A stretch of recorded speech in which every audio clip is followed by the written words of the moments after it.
welcome to Paper, Pages, and Possibilities, or welcome back if this is not your first time here. In either case, I do appreciate you choosing to spend time with me today. My name is Christina. So for the past several videos, basically since I started, I have focused mostly on books that I have read in the past. We've been looking backwards. Today, I actually want to look forwards.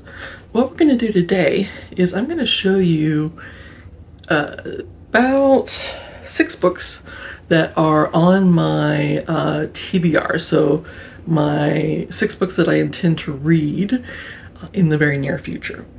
It may not be exactly in this order, and it may not be exactly these 6 books right one after the other, because these are books that I have, but I'm sure there's several books on my wish list that I do want to read probably sooner than some of these. But I do want to show you some books that I will be reading probably between now and end of year, maybe end of January at the latest. I did put these in order of their rating on Goodreads. We're starting with the lowest ratings and going up to the highest ratings. And I will show you the book. I will read the description on the back. I'll let you know what the rating is, and if there's anything I know about it, I will share that. But most of these, I really don't have a lot of research done on them, so mostly just recommendations I've heard from other people and titles and book covers that appeal. So, all right, so first one, so starting with the lowest on the Goodreads rating, we have Mr. Penumbra's 24-Hour Bookstore. This is rated 3.72 on Goodreads. It has actually been on my wish list, on my TBR, for a very long time. I want to say a couple of years. And I like the idea behind it. I've since forgot what the idea was, but I'm going to read the back synopsis to you. We will kind of relearn together what this book is about. All right, so the Great Recession has shuffled Clay Janin away from his life as a San Francisco web design drone and into the aisles of Mr. Penumbra's 24-hour bookstore. But after a few days on the job, Clay discovers that the store is more curious than either its name or its gnomic owner might suggest. The customers are few, and they never seem to buy anything. Instead, they check out large, obscure volumes from strange corners of the store. Suspicious, Clay engineers an analysis of the clientele's behavior, seeking help from his variously talented friends. But when they bring their findings to Mr. Penumbra, they discover the bookstore's secrets extend far beyond its walls. Rendered with irresistible brio and dazzling intelligence, Mr. Penumbra's 24-hour bookstore is exactly what it sounds like, an establishment you have to enter and will never want to leave. I'm going to have to look up brio because I have not heard that word before. Rendered with irresistible brio. We shall see. All right, so that is the first one. I actually just got that like a week or two ago from a new bookstore, used bookstore that I found in the area. Really cool bookstore. I have a lot of books that are on my radar. So hopefully we'll see more books from them. So that's the first one. All right, so going up the rating scale, the next one we have is called The Library of Lost Things. And this one has a rating of 3.72 on Goodreads. And this one, again, I don't know anything more than the back of the cover. And it says, Darcy Wells has spent her whole life keeping people out of her life, out of her heart, and especially out of the cramped apartment she shares with her hoarder mother. But when the delicate balance of her world is threatened, Darcy is finally forced to look up from the pages of the books she loves and accept that finding her happily ever after means she needs to stop hiding and start living her own story, even if it's messy. So that actually sounds really good. I think it's something that the idea put forth is probably something that a lot of readers can relate to. We tend to stick our nose in a book and live our lives through the books, but sometimes you need to get out of the books and experience real life. So I'm very curious to see what she learns out of this. I have a feeling it is definitely a romance based on the cover. So we'll see what that brings. All right, next up, this one is God Killer. And I've heard about this one from several of the YouTubers that I watch. I don't remember any of the details, but we'll read the back here in a second. This one currently has a rating of 3.90 on Goodreads, so we're starting to get up into the 4 stars. And it says, let's see, a land of gods and monsters, soldiers and mercenaries, secrets and wishes. Debut new trilogy for fans of The Witcher and Gideon the Ninth. I do like The Witcher. So gods are forbidden in the kingdom of Midrin. Formed by human desires and fed by their worship, there are countless gods in the world. But after a great war, the new king outlawed them and now pays god killers to destroy any who try to rise from the shadows. As a child, Kissin saw her family murdered by a fire god. Now she makes a living killing them and enjoys it. But all this changes when Kissin is tasked with helping a young noble girl with a god problem. The child's soul is bonded to a tiny god of white lies, and Kissin can't kill it without ending the girl's life too. Joined by a disillusioned knight on a secret quest, the unlikely group must travel to the ruined city of Linraden, where the last of the wild gods reside, to each beg a favor. Pursued by assassins and demons, and in the midst of burgeoning civil war, they will all face a reckoning. Something is rotting in the heart of their world, and they are the only ones who can stop it.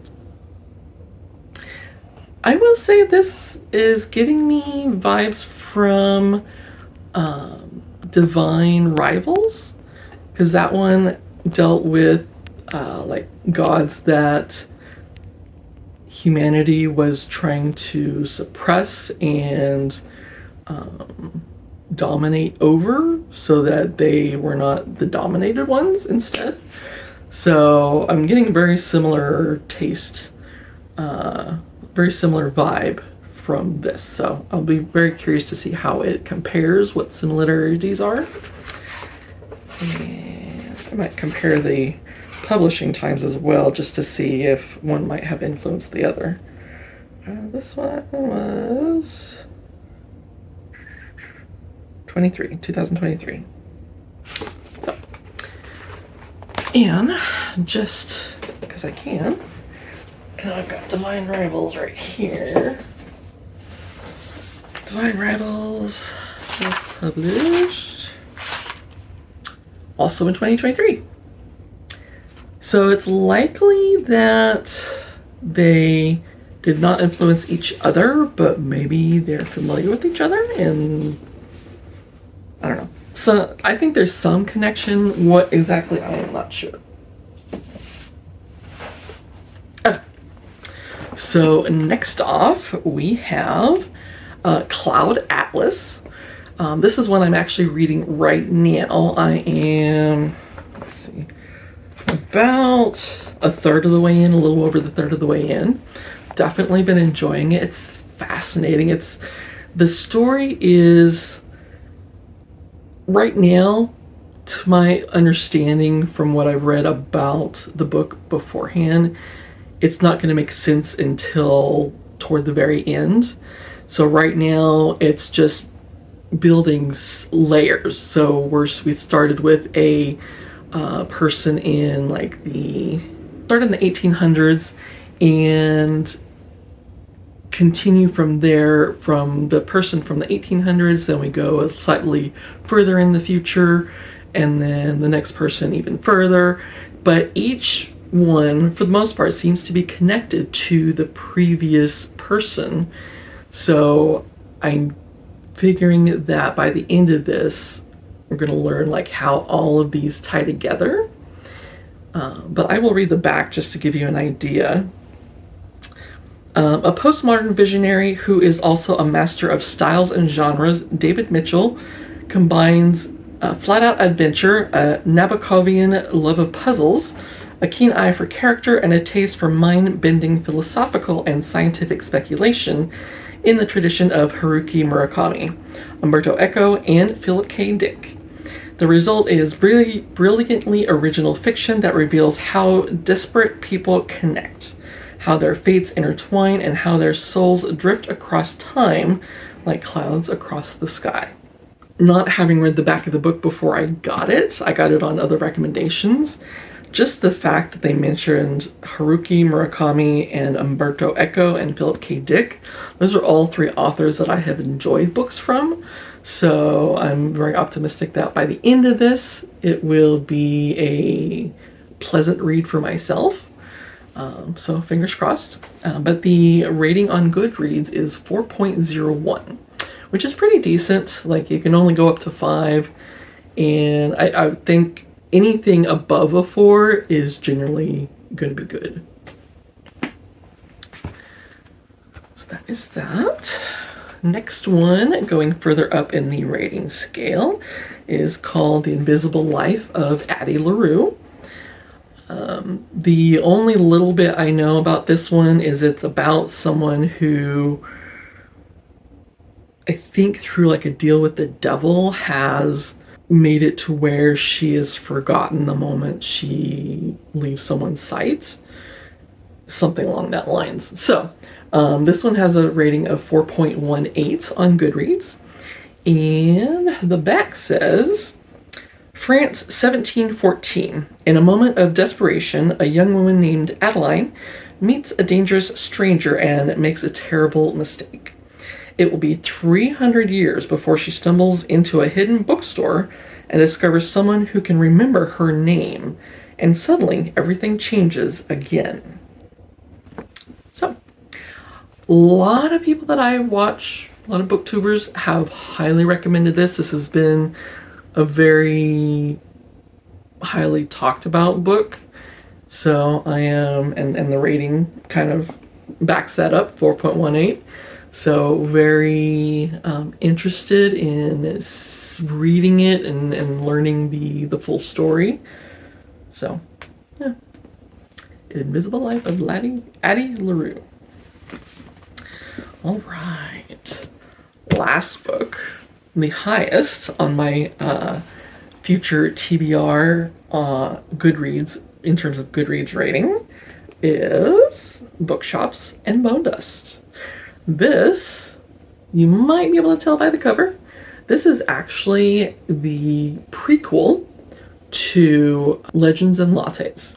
Even though it's a prequel, it was published afterwards. So in terms of publishing timeline, Legends and Lattes came first, and then this one came next.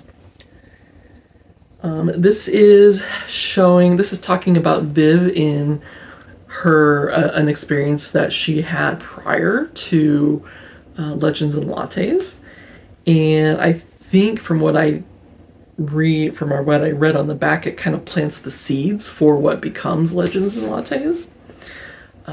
So this is rated 4.19 on Goodreads, and the back says, Viv is a young, battle-hungry orc, but her career with the notorious mercenary company Rackham's Ravens isn't going as planned.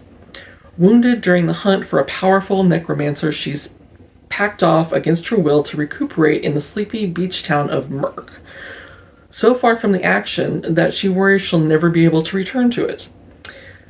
What's a thwarted soldier of fortune to do?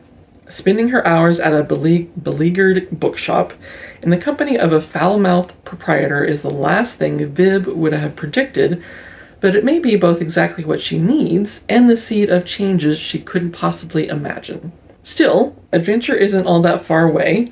A suspicious traveler in gray, a gnome with a chip on her shoulder, a summer fling, and an improbable number of skeletons prove Merk to be more eventful than Viv could have ever expected. So this is what I've been looking forward to. Just got this yesterday, and it's probably going to be my next up after I finish Cloud Atlas. So looking forward to that. I think it's a good time of year for this. It's got this is the cozy fantasy. It's got bookshops. Can't go wrong with that. So I am looking forward to reading this one. But those are all the books that I have to talk about today. And I look forward to sharing them with you as I read them and sharing my thoughts. I'm probably going to do the read along with me videos I was talking about in the last video. I like the idea. I will probably start with Books and Bone Dust. See you at the beginning, come back to you kind of throughout with any thoughts that come to mind, and then give you a summary or synopsis and rating at the end. So, until then, I hope you have a wonderful rest of your day. Thanks for joining.